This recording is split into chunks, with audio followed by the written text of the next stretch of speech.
Assim como eu falei no vídeo de hipertensão pulmonar sobre tromboembolismo pulmonar, hoje a gente vai falar e aprofundar mais nesse assunto para deixar bem claro para você acerca de como é essa doença, porque ela é muito importante.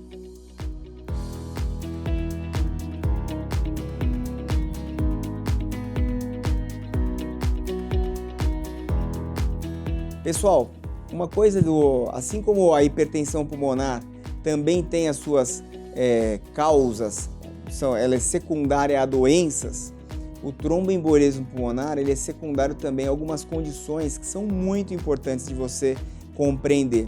Talvez a mais importante de todas, e é ela que eu quero marcar para você, é a condição de complicação de pós-operatório. Claro que sempre é, ou quase sempre é, uma complicação de trombose venosa profunda, ou seja, trombose nas pernas. Mas, quando você está, por exemplo, num pós-operatório, em situações de imobilidade, que você fica muito tempo deitado, sem andar, esse sangue das pernas que fica mais parado, entre aspas, ele tende a coagular mais e dar trombose. Então, o status cirúrgico pós-operatório, em especial as cirurgias ortopédicas de pernas, de quadril, dão muita tromboembolismo pulmonar, muita trombose no pulmão, como o povo chama. E o que é isso? Isso daí é a formação do coágulo na perna que se desloca pelo corpo e vai até o pulmão.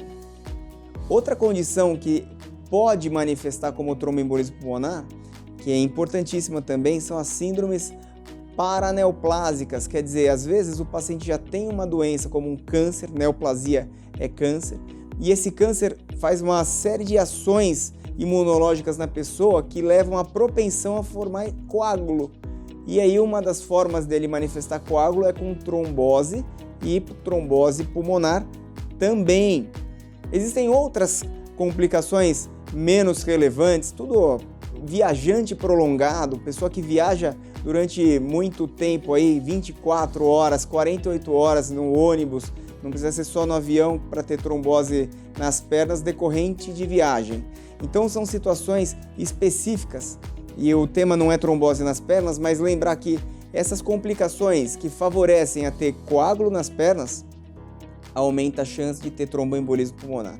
E, de novo, um asterisco nas questões cirúrgicas, porque os hospitais do Brasil operam muitas pessoas por dia. Então a tendência é ter muita trombose no pulmão. É claro que é uma porcentagem muito pequena, mas quando você aumenta o número total de cirurgias, essa porcentagem aumenta a quantidade total também. É relativo ao número total de cirurgias, a exposição. Lembrando que existe a profilaxia de trombose, certo?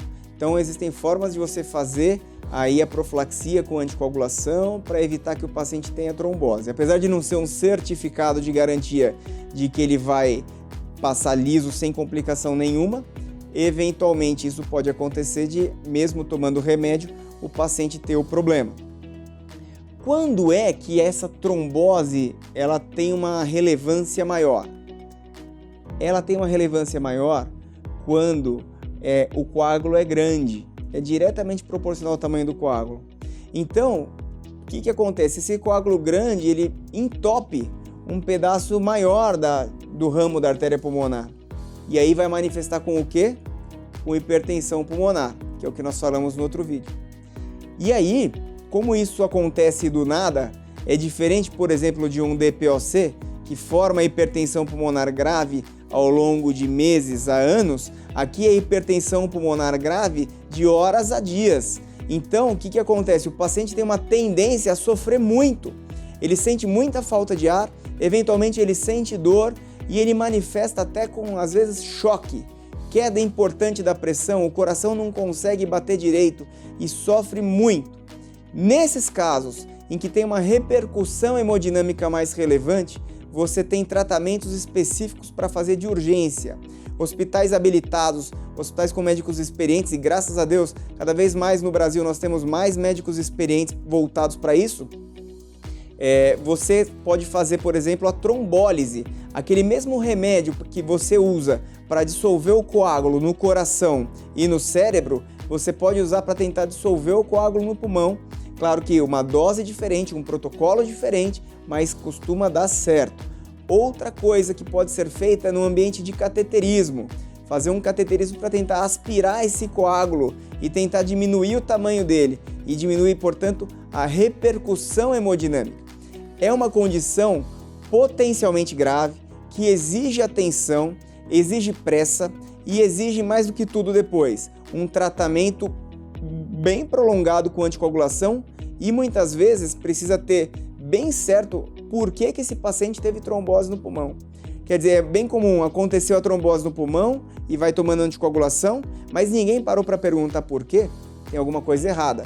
Precisamos pensar e investigar isso. Não necessariamente na hora de urgência, mas depois, quando volta no consultório, aí tem que pesquisar por que essa pessoa teve e qual que é a explicação que a gente pode dar para isso, e são aquelas causas que eu já comentei com você. Eu espero que esse vídeo tenha sido bastante útil para você, e se ele foi útil, compartilha nas suas redes sociais, compartilha no WhatsApp e não deixe de curtir o nosso canal. Um forte abraço para você.